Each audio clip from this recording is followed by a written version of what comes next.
Alright, here I am at the, I believe this is the Avenue 20 and a half railroad crossing in Kismet, California, aka Madera. We have some standard BNSF equipment. This is all made of BNSF Stockton sub.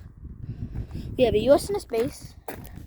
Right here was the old dot tag, was the old milepost number.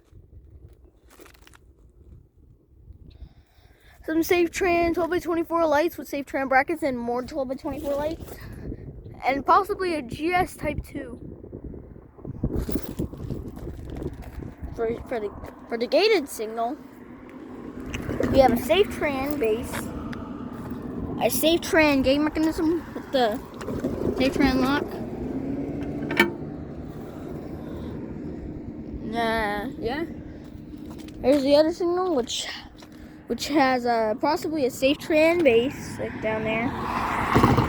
A USNS Model 95 gate mechanism, safe tran lights, and another GS Type 2 or 3 or 1, I'm not sure, possibly a Type 1.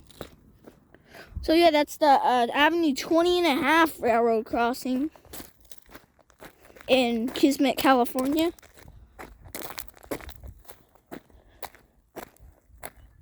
See ya next time.